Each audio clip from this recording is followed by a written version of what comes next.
We're just hours away from tonight's presidential debate between former President Trump and Vice President Harris. The high-stakes showdown will begin at 9 p.m. Eastern in Philadelphia at the National Constitution Center.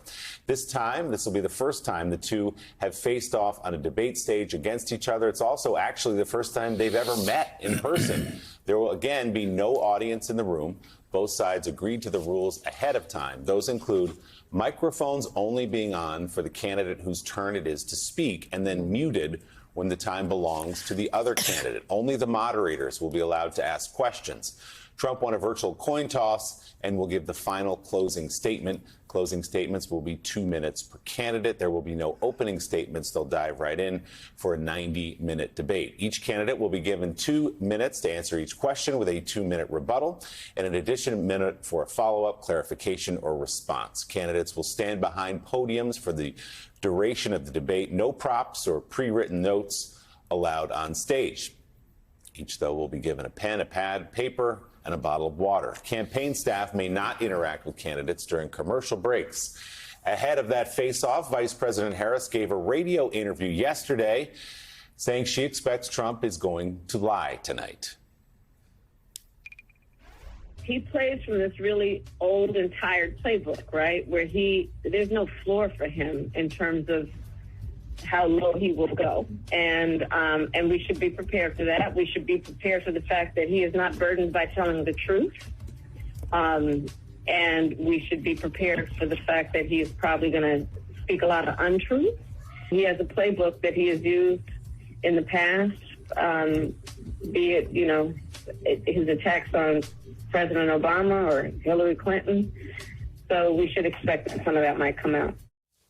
So, that's kind of obvious, but I wonder, looking at these rules that you put out there, Willie, how far apart the candidates will be, because one of the issues is if you cut the mic, but if the candidates can still hear each other, that can be incredibly distracting. And I think Trump often uses that to his benefit. He can just bellow at the candidate and distract them. Yeah, remember, these were the rules originally set. Then the Harris campaign wanted to change it so that Donald Trump's mic would be on. They thought that would work to their advantage, but ultimately went back to the original rules. If they can hear each other, it doesn't really... Yeah.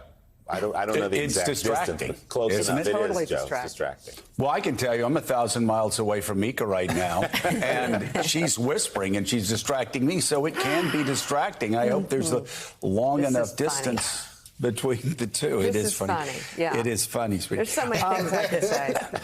There's so many. No, you go ahead. No. All right, so, Caddy, we're going to keep it in Washington right now so Mika can whisper. With no whispering. About the Lion King. So I mean, Hunt for Red October. I think oh my God, was that not great? One of the best movies ever, and his role in that. Okay, sorry. Sorry. We're going to be doing this all day, and just work at CNN. Little moments. I mean, come on. Amazing. So anyway, so for Harris tonight, I think the first thing I would do if I were is like, Donald, thank you so much for your political contribution to me in 2014. I greatly appreciate it. I wouldn't be here without it. But also, we know what Donald Trump's going to say, and people inside the campaign have already said, have told others that in the campaign prep, his go-to line is going to be, you and Joe Biden wrecked the border and you wrecked the economy.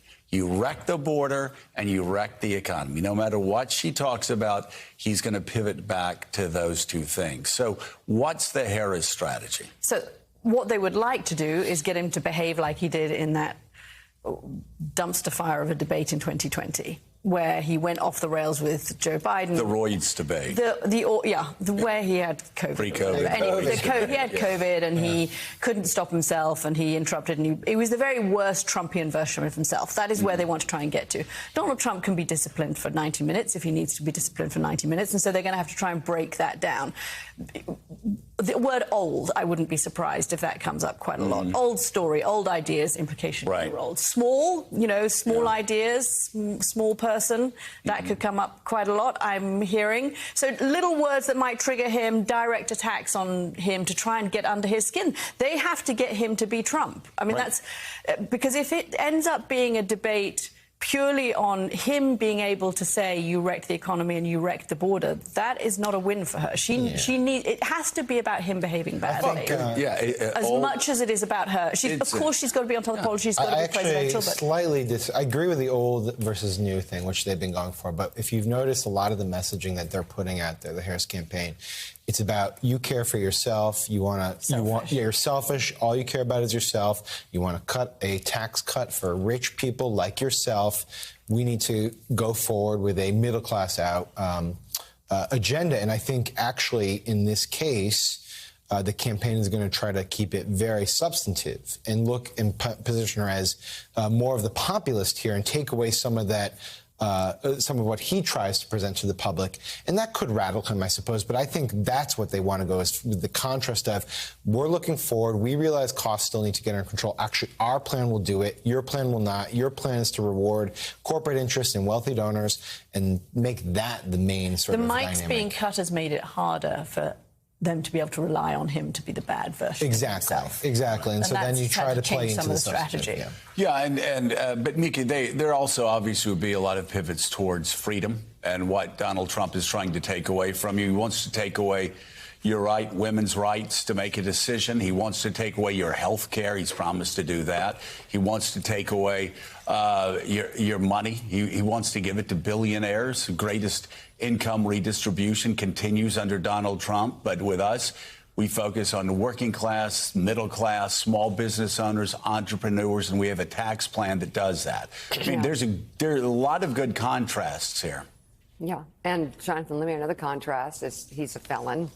And a lot of people who worked in his administration are convicted of crimes. I mean, it's just a side. And she, of course, a prosecutor. So, I mean, I think that will be front and center tonight for at least part of it. On the mic, someone in the Harris camp was telling me yesterday one thing they've considered, if Trump does indeed start talking and trying to distract her, she will turn to the audience and say, well, you might not be able to hear him, but Donald Trump is saying X, Y, Z, thinking that also might prompt ABC to turn on his microphone. Yeah, whose idea was turn the mics Those off? are the original ground rules from the Biden-Trump negotiations heading into June. And Harris's team tried to change that.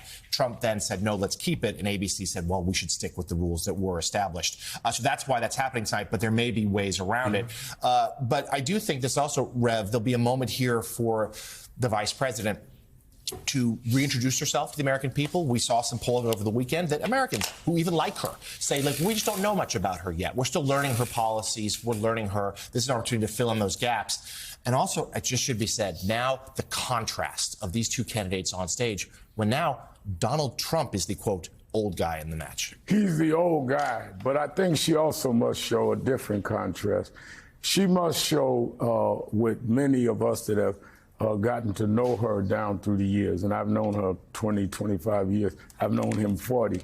The contrast is, in my opinion, she's got to show that she can handle Donald Trump so she can show she can handle Putin and those that she would have to handle on an international level as president, but at the same time show she understands the average American. She's called me sometime during FaceTime while she was preparing dinner. And she says, I know the price of groceries. I cook for my family, even when I was vice president. When's the last time you've been to a grocery store, Mr. Trump? When's the last time you've helped prepare a meal? And I think that she needs to be able to show the broad width of her experience, that I can handle global dictators because I'm looking at one would-be dictator, and I can also understand what it means to stand on line at a grocery store and the prices are going up, which is why we've tried to fight to bring inflation down. If she can show that, which he cannot show either. He has love letters with dictators, and he wouldn't know a grocery store if they put one in Trump Towers. Yeah, I'm laughing at the idea of Donald Trump pushing a cart through a Stop and Shop or a Kroger. You bet that's never happened. To John's point, just a snapshot of how much things have changed since the June debate with Joe Biden. Above the fold, New York Times, is Donald Trump too old? The focus now is on Trump, especially given his recent ramblings when he was talking about using tariffs, which would make things cost much more for consumers in the United States to pay for child care. That clip that obviously went viral. Tables have turned there.